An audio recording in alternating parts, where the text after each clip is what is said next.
Namaskar, this is Santosh Kumar Sahu with a new series. I mean, that is November 2017, paper 2. I hope you all are fine and your preparation is going well. दोस्तों, आप जानते हैं कि नवंबर 2017 में भी paper 2 और paper 3 ये दोनों था वहाँ पे। पेपर 2 पेपर 3 था, मतलब इसमें कंसेप्ट क्या है, इसमें आपको पेपर 2 में आपको मिलेगा 50 क्वेश्चंस एंड पेपर 3 में आपको मिलेगा 75 क्वेश्चंस। क्लियर?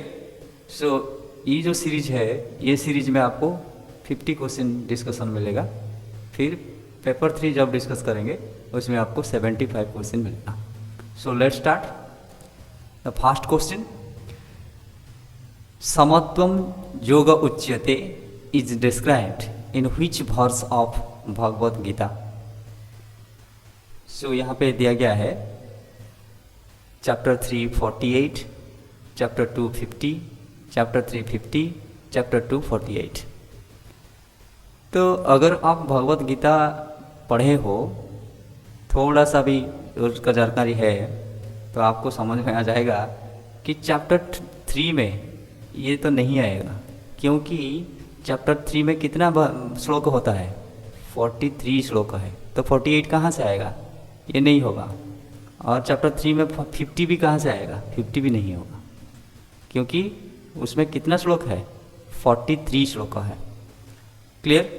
तो ये दोनों जो रह गया यहाँ पे देखिए, मैं यहाँ पे कलेक्ट करके दिया हूँ आपको, ये 48 और ये 50 जो योग का डेफिनेशन ये दोनों में मिलता है।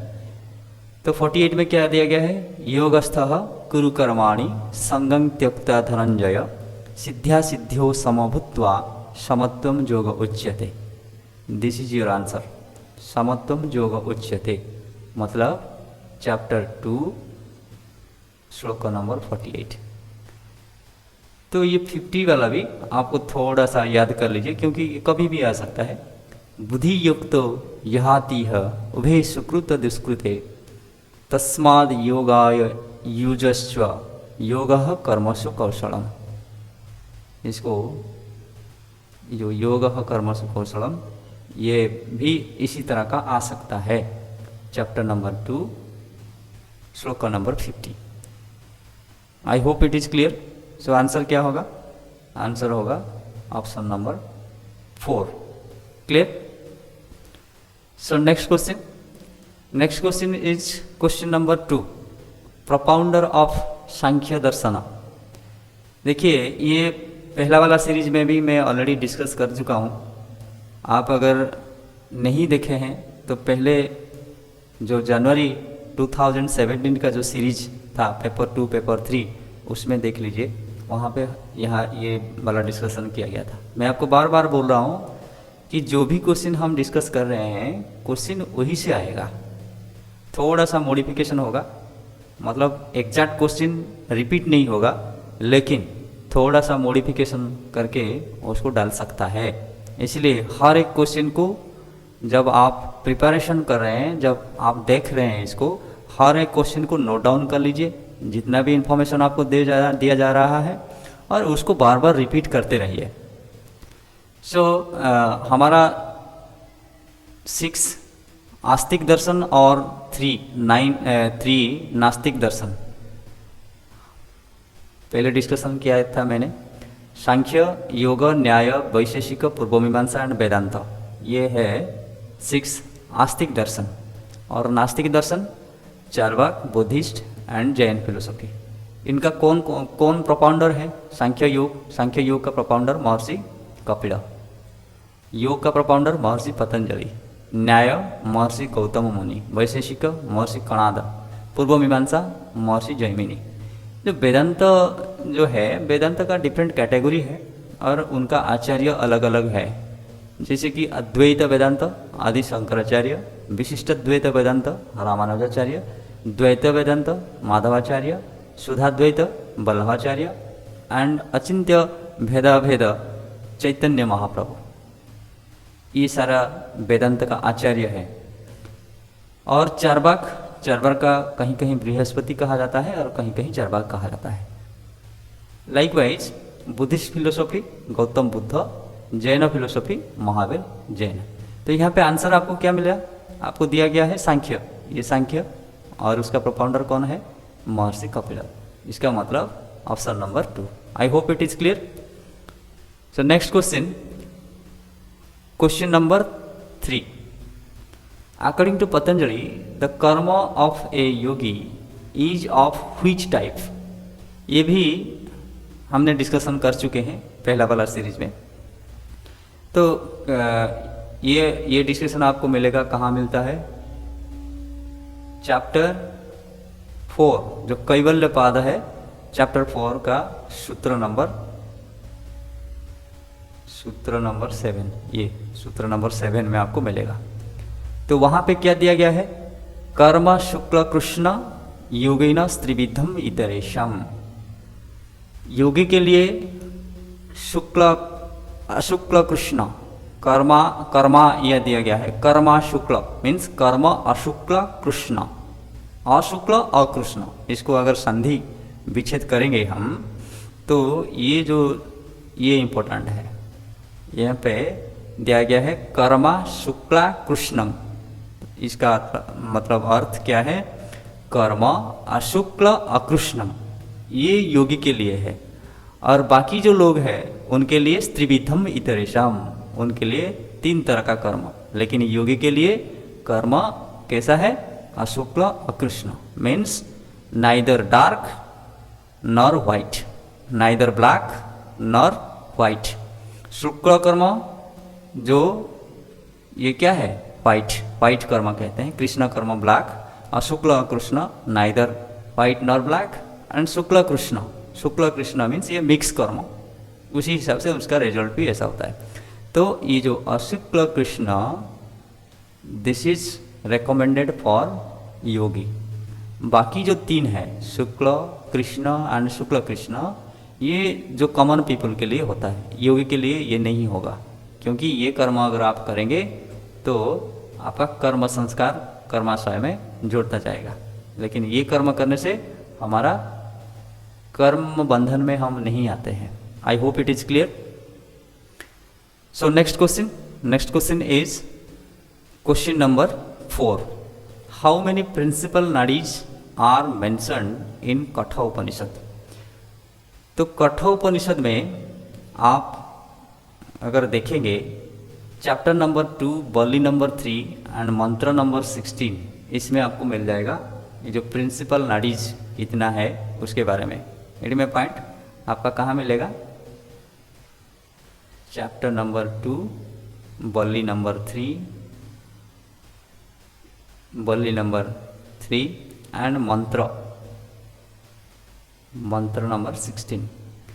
तो इस बलि से भी हम एक बार डिस्कस कर चुके हैं, योग का डेफिनेशन भी दिया गया है। एडी में पॉइंट। तो ये मंत्र नंबर 6 में आपको नाड़ी के बारे में बताया जा रहा है। देयर आर 101 नर्व्स और नाड़ीज ऑफ द हार्ट। तो 101 में से क्या होता है, एक वन ऑफ देम सुषुम्ना, उसको सुषुम्ना कहा जाता है। Sushumna penetrate the crown of the head moving upward. उनमें से सुषुम्ना क्राउन की तरह जाता है, मतलब ऊपर की ओर जाता है, और मूविंग अपवर्ड बाय इट। इसके द्वारा अगर प्राण हमारा ऊपर जाता है तो हम इमोर्टलिटी अटेन करते हैं। अगर प्राण हमारा डेथ के समय प्राण सुषुम्ना में मूव नहीं कर रहा है तो हम इमोर्टलिटी की तरह नहीं जा सकते हैं। ये चीज़ बताया गया है। तो इसका आंसर क्या हुआ, 101। तो कहाँ पे है, option number 2, this is the right answer. और इसके बाद मंत्र नंबर 17, इसको भी थोड़ा सा याद रख लीजिए। मंत्र नंबर 17 में क्या दिया गया है, साइज ऑफ पुरुष, साइज ऑफ पुरुष क्या दिया गया है, थॉम। जो ह्यूमन बीइंग अपना थॉम जितना साइज है वो थॉम के साइज में पुरुष निवास करता है। कहाँ निवास करता है, प्लेस कहाँ पे है, heart of all living being. मेरे अंदर जो पुरुष है मेरे हार्ट के अंदर रहता है, साइज क्या होगा, मेरा थंब साइज जितना है उसी तरह उतने साइज का मेरे हार्ट में मेरे वाला जो मेरे अंदर जो पुरुष है, मेरे अंदर जो सोल है, वो उनका अवस्थिति इसी तरह का बताया गया है। Heart of all living being. Clear? तो इसको थोड़ा सा ऐसा भी क्वेश्चन आ सकता है कि पुरुष का साइज क्या क्या क्या है अकॉर्डिंग टू कठोपनिषद, पुरुष का प्लेस क्या है, कहाँ रहता है। हार्ट दे देगा और उसके बाद हेड दे देगा, नाभि दे देगा और कुछ भी दे सकता है। तो इसको थोड़ा सा याद कर लीजिए। So next question, question number 5, that is which one of the following asanas not mentioned in Shiva Samhita. Shiva Samhita आप अगर चैप्टर नंबर 3 देखेंगे वहाँ पे आसन का डिस्कशन मिल जाएगा। उसमें कितना आसन दिया गया है शिव संहिता में, ये पहले भी बता चुका हूँ। शिव संहिता में कितना आसन है, टोटल 4 आसन। क्लियर? जो 4 आसन में क्या क्या है उसमें, ये कहाँ डिस्कशन मिलता है, चैप्टर नंबर 3 में ये मिल जाएगा आपको। तो इसमें क्या, पहला सिद्धासन, देन पद्मासन, देन पश्चिमोत्तानासन,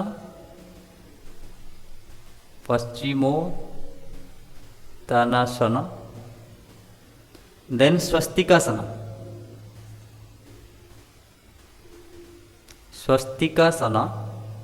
ये जो 4 है, ये 4 के बारे में बताया गया। यहाँ पे आपका आंसर छिपा हुआ है। कौन सा दिया है, कौन सा नहीं दिया है, वही आंसर होगा। विच इज नॉट मेंशन के बारे में बताया गया है। पद्मासन देखिए यहाँ पे है क्या, हाँ है, इसलिए ये नहीं होगा। सेकेंड आपका ugrasana, then third ugrasana. Actually ये जो पश्चिमोत्तानासन है उसको उग्रासन भी कहा जाता है। इसको थोड़ा सा आप याद कर लीजिएगा। इसको क्या कहा जाता है, उग्रासन भी कहा जाता है। स्वस्तिकासन दिया गया है। और ये जो भद्रासन नहीं दिया गया है इसको, इसीलिए आप इसको थोड़ा सा याद रख लीजिएगा। क्लियर? आंसर क्या होगा, भद्रासन के बारे में चर्चा नहीं हुआ है। कहाँ नहीं हुआ है, शिव संहिता में। क्लियर? सिद्धासन, पद्मासन, पश्चिमोत्तानासन, मतलब इसको उग्रासन भी कहा जाता है। और स्वस्तिकासन के बारे में आपको मिल जाएगा। ये जो 3 है ये मिल जाएगा, लेकिन भद्रासन वहाँ पे डिस्कशन नहीं किया गया, इसलिए इसका आंसर होगा Bhadrasana. I hope it is clear. So next question number 6, according to Hatharatnavali the chitta vritti निरोध इज कॉल्ड आज। यानी हठरत्नावली के अनुसार चित्तवृत्ति निरोध कहलाता है। क्या कहलाता है, योग कहलाता है या राजयोग कहलाता है या हठ योग या महायोग, ये पहले भी मैं बता चुका हूँ आपको। हठरत्नावली का चैप्टर 1 का वर्ष नंबर 7 में ये चित्तवृत्ति निरोध का वर्ष दिया गया है। क्या बताया गया है, चित्तवृत्ति निरोधस्तु महायोग प्रकृतितः, मतलब control of mental fluctuation is called Mahayoga. इसका आंसर यहाँ पे है। चित्तवृत्ति को निरोध करना महायोग कहा गया है। फिर वो महायोग कितना है वो भी मैंने बताया था आपको। इसमें बताया गया है योगश्चतुर्विध प्रोक्त योगज्ञ सर्वसिद्धिदः। इसका मतलब ये हुआ सिद्धि मतलब सिद्ध योग के द्वारा 4 महायोग बताया गया है, 4 महायोगस। क्या क्या है आप जानते हैं? मंत्र योग, ये पूरा बताया था पहला वाला सीरीज में, तो आप अगर नहीं देखे हो तो उसको भी देख लीजिए। मंत्र योग, लय योग, देन राजयोग एंड हठ योग। So clear? इसको बार बार मैं बोल रहा हूँ आपको, इसको बार बार याद रखिएगा। ये यहाँ से क्वेश्चन बहुत बार आता है, तो इसको याद रखिएगा। इसका डेफिनेशन क्या है? चित्तवृत्ति निरोधक को महायोग कहा जाता है। महायोग कितने तरह का है? 4 तरह का है। क्या क्या है? मंत्र योग, लय योग, राजयोग, हठ योग। आई hope it is clear. Question number 7 में आपको दिया गया है the recommended daily dose of protein for an adult. एक अडल्ट के लिए दैनिक कितना प्रोटीन लेना चाहिए? दिया गया है 2 ग्राम पर केजी बॉडी वेट, 1 ग्राम पर केजी बॉडी वेट, 0.5 ग्राम पर केजी बॉडी वेट, 4 में दिया गया है 1.5 ग्राम पर केजी बॉडी वेट। देखिए यहाँ पे जो आपको ऑप्शन में दिया गया है, कहीं कहीं आप अगर देखेंगे दूसरा बुक में भी, यहाँ पे एक्चुअली कहीं कहीं 0.8 ग्राम पर केजी, मतलब आपका बॉडी जितना केजी वेट है इंटू 0.8 ग्राम बताया गया है कहीं कहीं। लेकिन यहाँ पे आंसर पे 0.8 नहीं है, लेकिन 0.8 हमको एक्चुअली 0.8 ग्राम चाहिए, 0.6 से 0.8 के अंदर। फिर यहाँ पे ऑप्शन क्यों नहीं है, इसको भी जान लीजिए। हमको जो प्रोटीन मिलता है कहाँ से मिलता है? Amino acid. अगर उनका प्रोपोर्शन सही नहीं होगा, हम जो खाना खा रहे हैं उसमें अमीनो एसिड, अच्छा क्वालिटी का अमीनो एसिड अगर नहीं होगा, तो हमको जितना प्रोटीन चाहिए उसका कमी हो जाएगा। इसीलिए ये रेंज को 0.6 से 0.8 का जो रेंज है, इसको बढ़ाकर कुछ बुक में रिकमेंड करते हैं 1 ग्राम पर KG body weight. Getting my point? इसीलिए इसका आंसर होगा option number 2। I hope it is clear. आप कहीं भी गूगल में अगर सर्च करेंगे तो आपको मिलेगा 0.8 ग्राम पर केजी। तो इसका ये जो ट्रिक है, इसका जो टेक्निकल चीज़ है उसको समझिए। 0.8 क्यों नहीं है और 1 ग्राम क्यों है? क्योंकि 0.8 अगर आपका अमीनो एसिड जो खाना खा रहे हैं उसमें अमीनो एसिड का क्वालिटी, मतलब हर समय में हमको समान क्वालिटी का अमीनो एसिड नहीं मिल सकता है, तो इसीलिए कहीं कभी अच्छा अमीनो एसिड, कहीं थोड़ा सा मतलब अमीनो एसिड का क्वालिटी थोड़ा कम अगर मिलेगा तो उसमें फ्लक्चुएट हो सकता है, और बॉडी का जितना रिक्वायरमेंट है, प्रोटीन का जो रिक्वायरमेंट है वो हमारा पूरी नहीं हो सकता है। इसीलिए उसको 1 ग्राम में फिक्स कर दिया गया है। गेट में पॉइंट? उसको RDA कहा जाता है, RDA, recommended diet allowance. Clear? So I hope it is clear. Then next question is question number 8। Question number 8 इसमें दिया गया है which structure of the living cell is called as suicidal bag. यानी जीवित कोशिका को कौन सी संरचना आत्महत्या की थैली कहलाती है? ये क्वेश्चन आपका एनाटॉमी फिजियोलॉजी से आया है।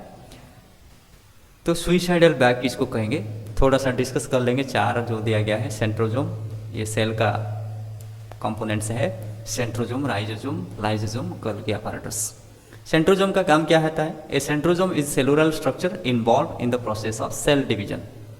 ये सारा चीज़ याद रखिए ताकि नेक्स्ट में भी आपको काम में आएगा। तो सेंट्रोजोम का काम होता है, ज़्यादातर सेल जब डिवीजन होता है उसी समय में सेंट्रोजोम का काम बहुत इंपॉर्टेंट रहता है। राइबोसोम का क्या काम है? राइबोसोम एक कॉम्प्लेक्स मॉलिक्यूल है, उसमें वो कहाँ किसके द्वारा मतलब बनता है? RNA, complex molecule made of ribosomal RNA molecules and proteins that form a factory for protein synthesis in cell। Ribosome ज़्यादातर प्रोटीन सिंथेसिस करता है सेल के अंदर। और क्या करता है? Ribosome is responsible for translating encoded message from messenger RNA molecule to synthesize protein from amino acid. Amino acid से प्रोटीन को जो सिंथेसाइज करता है राइबोसोम, किसका मैसेज को फॉलो करता है, एनकोड करता है? जो आरएनए के अंदर जो मैसेज रहता है उस मैसेज को ये समझता है, समझने के बाद सिंथेसाइज करता है। जहाँ जो मैसेज होता है उस मैसेज को एनकोड करता है, एनकोड करके उसके बाद उसी हिसाब से सिंथेसाइज करता है। लेकिन उसका मेन काम क्या होता है? Protein synthesize. इसको याद रखिए, ये दोनों को याद रखिए। Ribosome is responsible for translating encoded message. Message कहाँ से आता है? Messenger RNA. आरएनए के द्वारा जो मैसेज आता है सेल के अंदर, उस मैसेज को कौन एनकोड करता है, कौन समझता है? ये राइबोसोम समझता है और उसी हिसाब से प्रोटीन सिंथेसाइज करता है। अमीनो एसिड से हमको प्रोटीन मिलता है। Clear? Then lysosome. Lysosome is a membrane bound cell organelle that contain digestive enzyme. इसमें डाइजेस्टिव एंजाइम कंटेन करता है। तो एंजाइम का काम क्या है सेल के अंदर? वो एंजाइम का काम क्या है? They may be use to destroy invading viruses and bacteria. Cell के अंदर अगर कहीं अनवांटेड वायरस और बैक्टीरिया घुस आया तो ये जो डाइजेस्टिव एंजाइम क्या करेगा? उसको नष्ट कर देगा। इसीलिए इसको आत्महत्या की थैली कहा जाता है, सुइसाइडल बैग कहा जाता है। यदि मैं पॉइंट यहाँ लिखा नहीं है लेकिन आप समझ लीजिए, ये जो फंक्शन है इसका, ये जो डाइजेस्टिव एंजाइम इसके अंदर जो होता है वो क्या करता है? बाहर से अगर कहीं अनवांटेड वायरस और बैक्टीरिया घुस आता है सेल के अंदर तो उसको क्या करता है? उसको मतलब अटैक कर लेता है, डाइजेशन कर लेता है उसको, ताकि आपको सेल का नुकसान नहीं हो। तो ये है आपका answer, lysosome. Lysosome the answer. और गल्गी अपैरेटस क्या करता है? गल्गी अपैरेटस इसको गल्गी बॉडी भी कहा जाता है। एक Golgi body also known as Golgi apparatus is a cell organelle that help process and package protein and lipid molecule. ये जो प्रोटीन एंड लिपिड मॉलिक्यूल को प्रोसेस करता है और पैकेज भी करता है। तो पैकेज क्यों करता है? Specially protein destined to be exported from the cell. Cell से बाहर दूसरा सेल को प्रोटीन जो एक्सपोर्ट होता है तो उसमें गल्गी अपैरेटस का भूमिका बहुत गुरुत्वपूर्ण होता है। I hope this question is clear. Next question is question number 9। Question number 9 is the concept of panchakosha is mentioned in, यानी पंचकोश की अवधारणा का किसमें उल्लेख किया गया है? इसको भी पहले मैंने 2-3 बार डिस्कशन कर चुका हूँ, पहले वाला जो सीरीज है। तो पंचकोश आप जानते हैं तैत्तिरीय उपनिषद में बताया गया है। तैत्तिरीय उपनिषद, पंचकोश। तैत्तिरीय उपनिषद में ये जो तैत्तिरीय उपनिषद है वो कहाँ से आया है? कृष्ण यजुर्वेद। ये सारा चीज़ याद रखिए क्योंकि ये भी आ सकता है कौन सा उपनिषद वेद से आया है। कृष्ण यजुर्वेद। सो इसमें 3 बलि होता है। क्या क्या? शिक्षा बलि,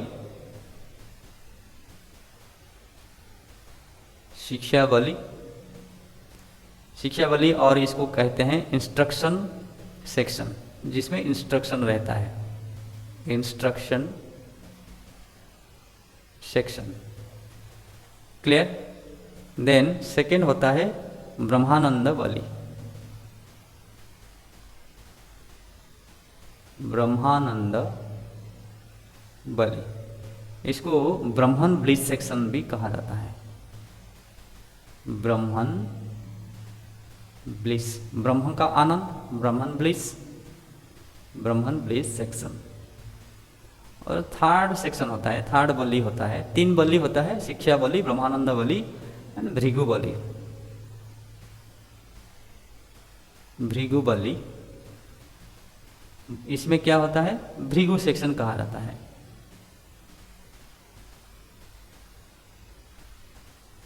क्लियर। ये जो पंचकोश कौन सा बलि में डिस्कस किया गया है, ब्रह्मानंद बलि। इसको भी याद रख लीजिए, जो पंचकोश का कंसेप्ट ब्रह्मानंद बलि में डिस्कशन किया गया है। आगे भी क्वेश्चन आ सकता है कि पंचकोश का कंसेप्ट तैत्तरीय उपनिषद का कौन सा बलि में डिस्कशन किया गया है, इसी तरह का भी क्वेश्चन आ सकता है। तो इसीलिए ब्रह्मानंद बलि को भी थोड़ा सा याद रख लीजिए। आई hope it is clear. So next question number 10। Psychology is the scientific study of, यानी मनोविज्ञान किसका वैज्ञानिक अध्ययन है।